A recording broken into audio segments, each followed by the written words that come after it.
It's clobbering time!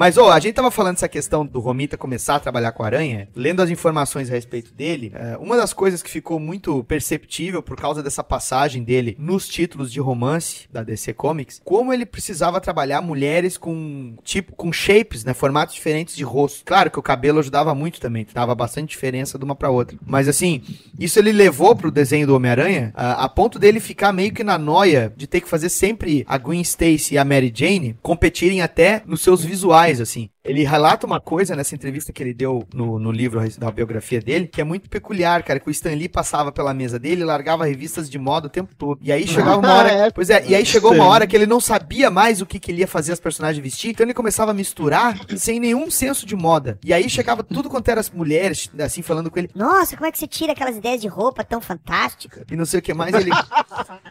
Caralho, se você soubesse o pesadelo que é isso o tempo todo... Ele comenta, né? É o Rodolfo Valentino lá do...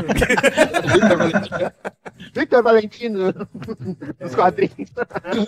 Isso é uma coisa que eu até gostaria de ouvir a opinião do Sandro, assim. Eu sei que no episódio da Vingança, tu deixou bem claro pros ouvintes do ARG o quanto você detesta Mary Jane Watson.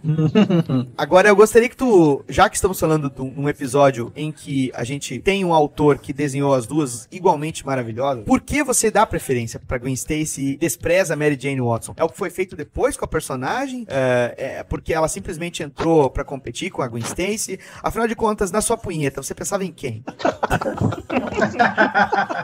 Tia May. A Marisa Tomei aí. É, né, velho? Era tia Mil, né? Tá, mas ô Sandro, sério, fala aí. Não, então, é que como eu lia sempre assim, eu sentia que a Mary Jane tava lá sempre fazendo aquele joguinho, tipo... Olha, eu tô aqui, olha, não tô mais. Olha, Harry, eu gosto de você, mas não gosto mais, porque agora eu gosto do Peter. Então isso daí me irritava quando eu era pequeno, sabe? Então eu perdia a vontade de ficar vendo. Toda vez que via ela, assim, me dava uma raiva, cara. Então eu tô tomando aqui um suco de maracujá porque eu descobri que era pra falar sobre a Mary Jane. E sabe o que é mais louco? Que acho que posso estar errado, me corrijam, por favor. A Mary Jane, ela sempre foi um mistério, né? Nas histórias do Steve Ditko, ela era aquela mulher, aquela guria feia que a tia tava tentando apresentar porque era sobrinha de uma amiga, né? É. E aí, o pior, você poderia pensar, quando você lê as histórias, as primeiras, sem ter consciência de quem é a Mary Jane, cara, você só pensava o pior, né? Do tipo, nossa, deve ser um tribufu, a mulher tá insistindo tanto, deve ser o quê? Gordinha, sardenta? Todos aqueles adjetivos que você pensa que o personagem como Peter Parker teria que evitar. Se bem que ele tava na paura, eu acho que qualquer coisa valia, viu? Era a ponta de experiência. Mas aí, quando ela aparece, e é justamente nas mãos desenhada pelo John Romita Sr., cara, a coisa fica séria, sabe? Porque pra começar, ela é ruiva. Sim. E o que é uma coisa que já aumenta o grau de dificuldade ao extremo, né? E ela ainda chega e fala pro cara, Você deu a sorte, Gatão. Tirou a sorte grande, né? E aí, eles tentavam fazer a Gwen Stacy, pelo menos antes, né, do ocorrido, ser aquela guria pra Fentex, né? E aí, quando entrou a Mary Jane, parece que a Gwen Stacy, ela virou uma santinha, né? É a recatada da história, né? Sim. Mas você fala, a Mary Jane, apesar de a gente não ver o rosto dela antes do Romita, teve umas aparições que ela apareceu, teve umas aparições dela que já mostrava que ela era bonita. Já tem uma cena quando ela mostra, assim, toda vez que ela aparecia, ela tava com o rosto coberto, né? Aí tem uma cena que a Beth encontra ela, a Beth e a Liz encontram ela, que ela foi lá visitar o Peter e perguntar, e elas falam que ela era muito bonita, parecia uma atriz de cinema. Mas, cara, nós estamos falando de duas senhoras que precisam de óculos, que provavelmente estão sendo gentis, entendeu? Você tem que pensar isso, cara.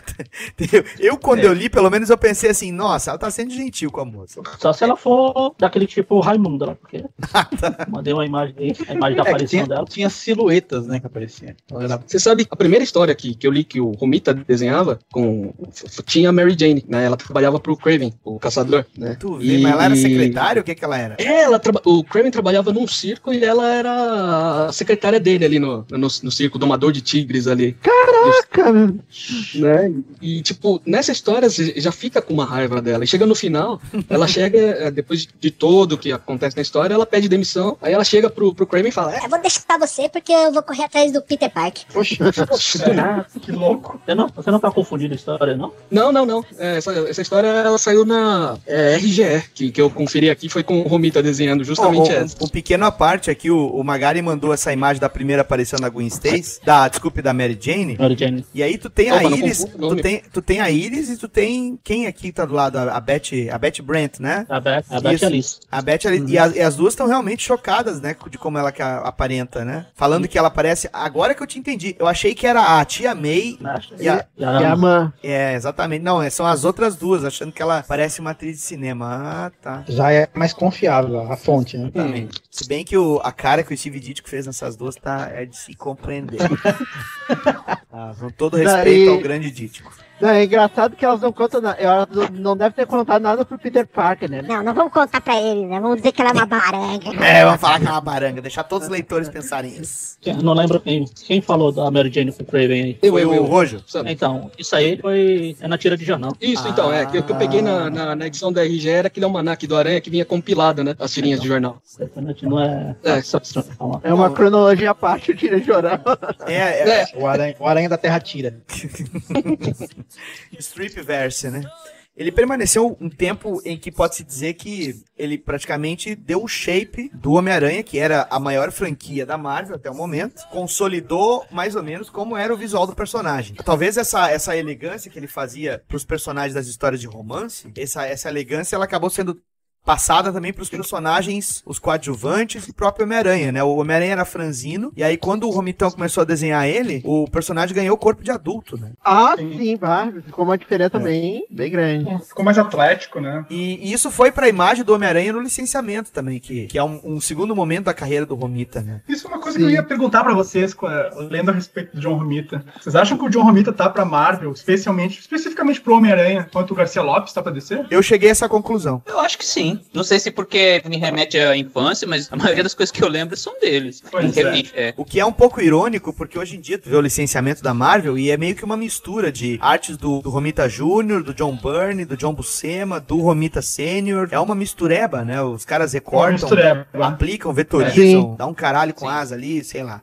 Mas o caso umas mutretas safadas, às vezes, né? Sim, não paga pra ninguém, né? O fato é que isso aí que se comentou do licenciamento, quando o Romita Sênior, ele não conseguiu mais acompanhar os prazos, ou pelo menos, ele pelo menos percebeu, assim, que o mais próximo que ele poderia ficar das ambições iniciais dele, né? Que era de desenhista pra publicidade, de ilustrador pra publicidade, acabava sendo quando ele se envolvia com artes de licenciamento do Homem-Aranha e com a direção de arte das publicações da Marvel. Que antes do Dave Cockrum, que a gente chegou a citar, eu não me recordo qual foi o episódio. Certamente foi no dos X-Men, e em alguns outros momentos a gente lembrou disso também. O Dave Cockrum, ele foi diretor de arte de capas, né, da Marvel, mas antes dele, a gente tinha o papel do John Romita Sr. aí. O John Romita Sr. era o diretor de arte, tava toda hora lá esboçando capa, ou então tava supervisionando o desenvolvimento de capas de outros artistas, e fazendo até coisas absurdas, assim. Na biografia dele, ele disse que o trabalho mais dor de cabeça que ele já teve foi quando teve lá a parada da 7ª Avenida, lá da Broadway, que eu acho que é do Dia da Ação de Graças que eles fazem lá, né?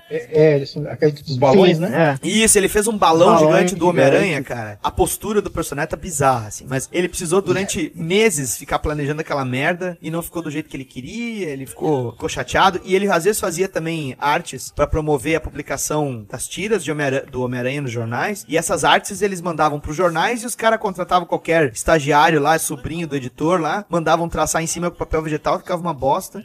E aí os caras simplesmente deturpavam a arte dele pra determinadas coisas. Eu acho que a maioria de nós deve ter comprado item de decoração de aniversário, brinquedo, tudo com cartela desenhada pelo Romita. Cara, eu tenho uma história de hoje mesmo. Eu tava no shopping, entrei numa loja de brinquedo pra dar uma olhada, né, porque, né, super-heróis onde a gente encontra. E tinha aquelas caixas organizadoras de, acho que é MDF, que vem uma arte e eles têm uns cantos feitos de couro, assim. Sim. E a caixa mais legal de toda a loja era a arte do John Romita pro Homem-Aranha. Era fantástico, espetacular. espetacular. A arte que tinha na caixa. E uma coisa que tu tá falando a respeito desses organizadores, essas coisas, essa atual febre de licenciamento da Marvel pra itens decorativos do lar, esse tipo de coisa, eu citei a respeito das misturas, né? Eles pegarem vários outros artistas e tentarem montar painéis gigantes. Mas é impressionante como, principalmente naquele início da década de 70, final dos anos 60, esse estilo de acabamento nas figuras dos heróis da Marvel lembrava muito a mão do Romita, né? Definitivamente. Romita marcou essa época toda da Marvel. Até quando a gente pegava alguma coisa que tivesse o traço do Kirby, quando o Joe Sinnott, por exemplo, botava a arte final, né? Dava um quê de John Romita ali também, né? Ficou meio que implícito, assim, né? Qualquer imagem que você via, você já ligava logo ao tipo de arte dele. Não, acho que o que a gente mais vê por aí mesmo é lembrando o Romita mesmo, não é? Eu Esse tenho tipo de arte, assim. Eu tenho uma camisa, por exemplo, lá que tem uma montagem safada, assim, que tem o Hulk acho que é o Hulk, o Thor, o Homem de Ferro e o Capitão América. Tirando o Homem de Ferro, que percebe que é do George Tusca, sabe? Todos os outros são do Romita. Todos os outros são do Romita. E deve ter sido uma das diversas artes. Daniel, você lembra nas revistas da Marvel, que às vezes na parte de trás vinha também tinha uma montagem sem vergonha, tinha até o Conan. Sim, eu lembro disso. Da Abril? Os títulos da Abril, Lembro. É aquele aranha. Boa parte era do Romitão, né? Aquele aranha clássico dele ali. Imagens que não dá pra esquecer. Até o Browner postou aquela imagem do aranha com um braço com a palma aberta, assim, e o outro servindo de apoio pro corpo. Eu me lembro que eu vi isso aí num super almanaque do aranha, eu acho que era da RGE. Copiei esse desenho pra cacete, cara. Nossa. Não, e deve ter sido capa do Homem-Aranha número 1 de Abril, né? Exatamente. Foi. Tem razão. Esse desenho aí é campeão de transferível pra camiseta, aquele que passava o ferro em cima, sabe? Pra grudar na camiseta. É a roda isso daí.